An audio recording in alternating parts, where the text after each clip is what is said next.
Jungle.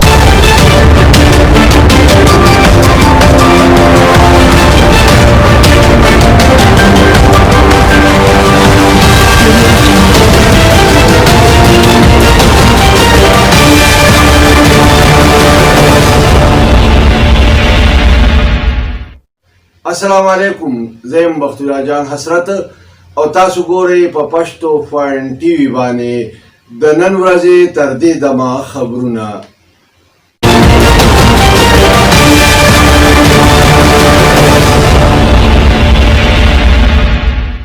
ټولو اول سر خبرونه.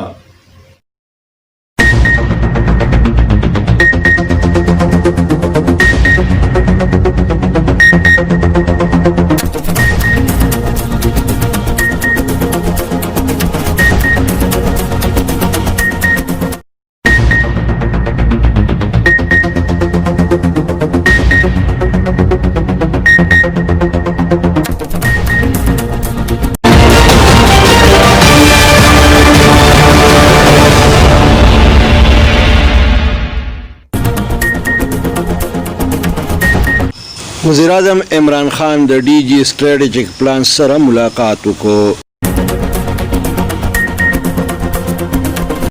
وفاقي وزیر شهزاد اکبر وویل چې نواز شریف به د مجرم غونډه کې واپس راولو. د محرم الحرام اولنی جلوس په پېښور کې په سخته سکیورټي کې برآمد شو. کامران بنګش وی چې په ټیکو کې به د ای بیډینګ نظام د آغاز سره شفافیت پیدا شي.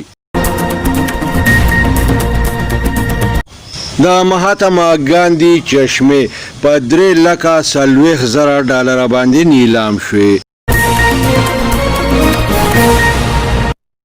د ماسکو په یو مردخانه کې یو 80 کلنه زنانه دوباره راژوندۍ شوه.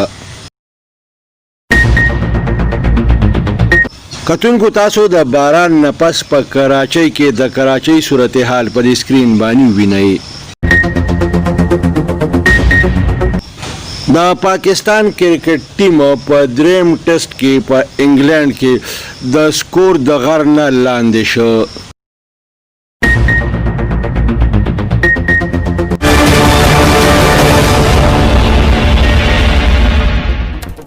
او اوس د دې خبرونو تفصیل.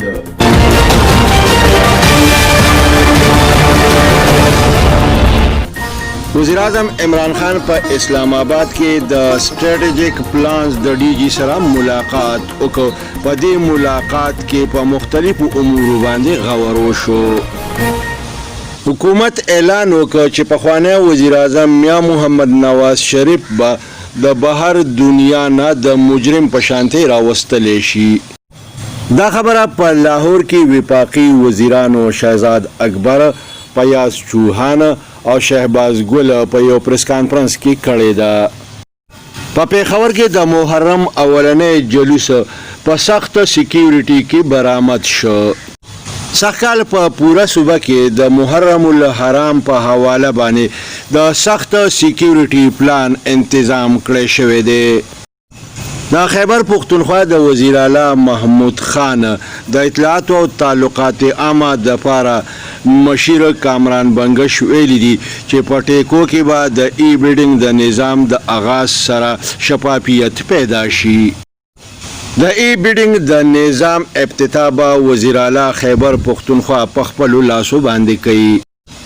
بلې خواته وزیر اعلی خیبر پختونخوا محمود خان د واهان میلې کولو باقاعده اعلان وکړ.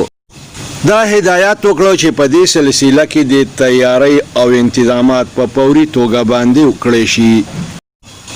د مهاتما ګاندی چشمه په برطانیه کې په $3,40,000 باندې نیلام شوې. په ماسکو کې په یو مردخانه کې یو 80 کلنه زنانه دوباره راژوندۍ شوه. دې زنانه له ډاکټرانو د کولمو اپریشن کړی و، خو ولیدا په هوش کې رانغله او ډاکټرانو مردخانې ته منتقله کړه او تصدیق یې وکړ چې دا مړه شوې ده، خو ولې څه وخت پس دا زنانه دوباره راژوندۍ شوه. د دې زنانه رشتہ دارو دا مسله ډیره سیریس واخیسته او د ډاکټرانو خلاف عدالت د تک فیصله کړې ده. کتونکو تاسو په سکرین باندې په دې تصویر کې وینئ دا د کراچۍ هغه علاقې دي چې د باران نه پس په سړکونو باندې اوبه ولاړې دي، ټریفک او خلک په اوبو کې ګیر دي. دا هر څه تاسو په خپلو سترګو باندې وینئ. په برطانیه کې پاکستاني کرکټ ټیم په دریم کرکټ ټیسټ کې د رنزونو د غر لاندې راغی او ځان یې د دغه غر نه آزاد نه کړی شو. پاکستاني کرکټ ټیم د 583 رنزونو په جواب کې نیم رنزونه هم په پورا ټیم باندې ونه کړی شو. د دې سره د نن ورځې خبرونه پای ته رسي. ښاد او آباد اوسئ. د لوی الله په امان.